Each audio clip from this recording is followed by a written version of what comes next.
Yon, good day mga pards, good day. At nako po, mapapansin nyo ulit sa first part ng video, bumalik na naman yung check engine.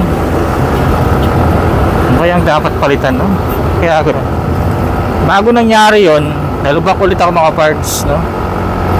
So ang error code na lumabas, gaya ng dati, kung sino man nakapanood nung mga last video ko, yung error code 84, pasok dun yung sa BBA. Yan, naramdaman ko na hindi yung nag-activate yung BBA na nagkaroon ng error code 84 yung hindi siya pumipitik. Minsan kasi pag na-reach na niya yung higher RPM o yung required RPM, mag-activate na siya, ganun yun eh. At sa hindi ko alam kung bakit nagkakaganon, bakit nga ba bumabalik. Pero bumalik din ulit na tanggal ulit yung error code, yung check engine, after na patakbuhin ko lang siya ng patakbuhin, saktong takbo lang yan. Iba talaga pag hindi nag-activate yung BBA compare sa nag-activate yung BBA talaga mga parts.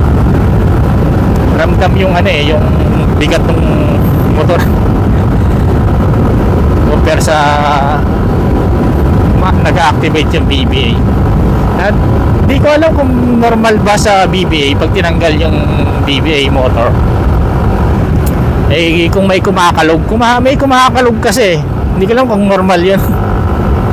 Minsan yun ang naiisip kong maingay pag nag-accelerate ako, kasi parang kalog na ang naririnig ko, kalog. Yun ang naramdaman ko o yung naririnig ko dito, kalog.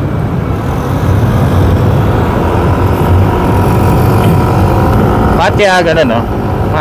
Kung sino man naka-experience na, may mga naka-experience na eh. Kasi lang, hindi ko lang alam kung na-experience nila na kalugin yung BBA nila, kung normal ba na may nakakalog sa BBA. Ba't kaya gano'n, no? Siguro tanda na talaga tong motor natin. Patanda na eh, kinakain na ng katandaan eh, no? Mag 80k na yung takbo nito eh, hindi na rin bata to. Kaya siguro ganun. Baka naman nagpapapalitan ng motor, wala pa naman tayong pera sa mga ganyan. Tumatakbo pa naman, ay bahala na. Kaya ganun. Di ko lang kung ba't nagkakaganon. Bukod sa lubak, siguro sira na yung BBA motors.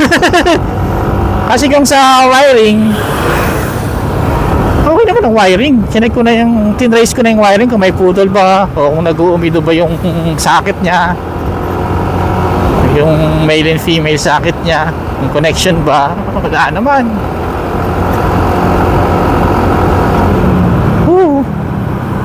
Pero ayos lang yan, sadyang ganun talaga pag tumatanda. Ang dami nang nararamdamang sakit, parang tao din.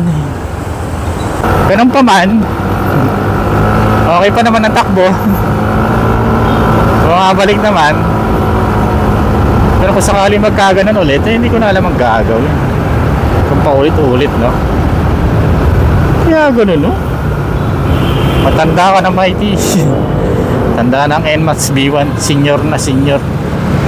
Kamusta kaya yung ibang mga naka-B1, no? Yung iba. Ano kaya mga sakit nila? Ano kaya mga maintenance nila? Wala eh. Kung ano lang kasi meron tayo ngayon, yun ang ginagamit natin. Hindi natin tulad na iba na mabilis lang makapagbalik talaga ng unit. Pero wala pa naman akong balak palitan to kasi matakbo naman eh. Wala akong problema sa makina nito. Smoothness ng makina nito, except lang sa may maingay ako naririnig, no? Oh, ba't nag-iingay ito? Sadyang ganon. Pero yung naririnig kong ingay dito sa Mighty pag nagka-throttle, yung BBA siguro yung maingay. Nagiging tunog kalog eh, no? Wala kasing pwedeng mapag-testingan ng BBA, no? Ayun na, umabo na nga. Tayo na naman tayo, ako na magkapote muna. Ay, ligo na lang siguro ako sa ulan. So ayun lang siguro for the mga parts. At update lang sa bumalik na naman ng check engine na may error code na 84. Yan. Bakit ba nagkaganoon? Hindi ko alam. At sino kayang mga naka-experience pa niyan? Alam ko may mga naka-experience na yan eh, no? Pero nawala din naman agad mga parts, no? Pinatakbo ko lang ng pinatakbo. Yan. Tapos biglang para nag-reset ulit yung ECU nya. Bumalik na sa normal. So ayun lang siguro po tayo mga parts. Ano lang to, update lang. Bakit? Hindi ko alam bakit eh. Hindi ko alam. Siguro dahil pag nalulubak lang siguro mga parts, no? So ayun lang siguro for the mga parts.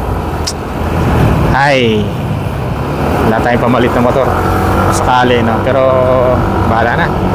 Ayun lang for today. Salamat.